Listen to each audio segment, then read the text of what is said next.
have been a decade of breakthroughs and developments in medicine and psychiatry. Scientists have developed a new technology to cure mentally ill adults.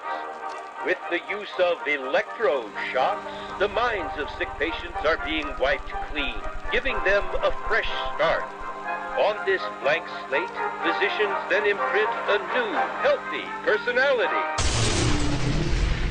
Remaking people, shocking them into obedience. This is a story about that powerful idea. In the 1950s, it caught the attention of the CIA. The agency funded a series of experiments. Out of them was produced a secret handbook on how to break down prisoners. The key was using shock to reduce adults to a childlike state.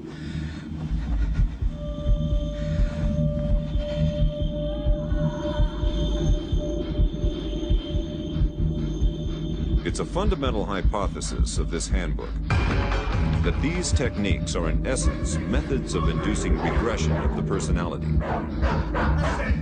There is an interval, which may be extremely brief, of suspended animation, a kind of psychological shock or paralysis. Experienced interrogators recognize this effect when it appears, and know that at this moment the source is far more open to suggestion, far likelier to comply than he was just before he experienced the shock.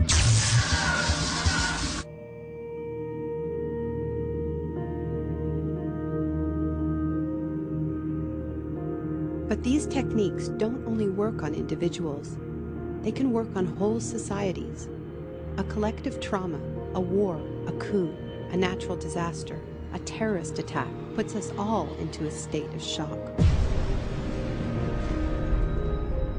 And in the aftermath, like the prisoner in the interrogation chamber, we too become childlike, more inclined to follow leaders who claim to protect us.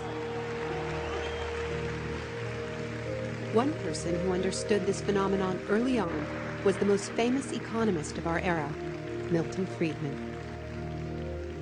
Friedman believed in a radical vision of society in which profit and the market drive every aspect of life, from schools to healthcare, even the army. He called for abolishing all trade protections, deregulating all prices, and eviscerating government services. These ideas have always been tremendously unpopular, and understandably so. They cause waves of unemployment, send prices soaring, and make life more precarious for millions. Unable to advance their agenda democratically, Friedman and his disciples were drawn to the power of shock. The subject should be rudely awakened and immediately blindfolded and handcuffed. When arrested at this time, most subjects experience intense feelings of shock, insecurity, and psychological stress. The idea is to prevent the subject from relaxing and recovering from shock.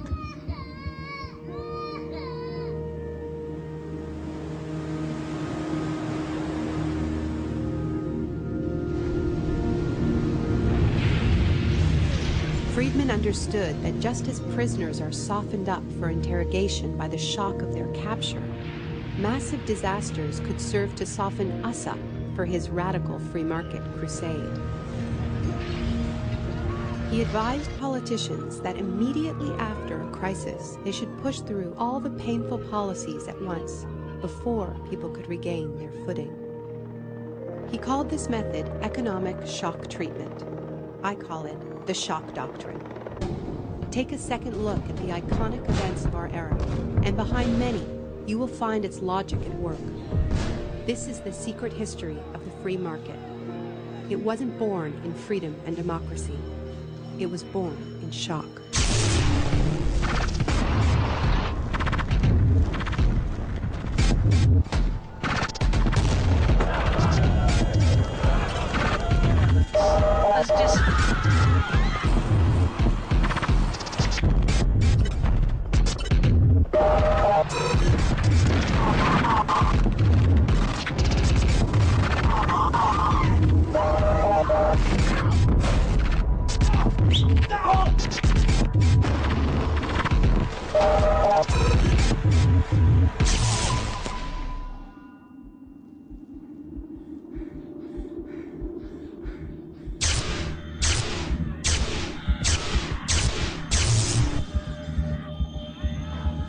Isolation, both physical and psychological, must be maintained from the moment of apprehension. The capacity for resistance is diminished by disorientation.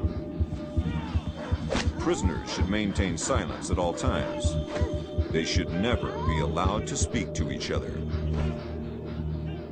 There's one other thing I've learned from my study of states of shock. Shock wears off. It is by definition a temporary state. And the best way to stay oriented, to resist shock, is to know what is happening to you and why.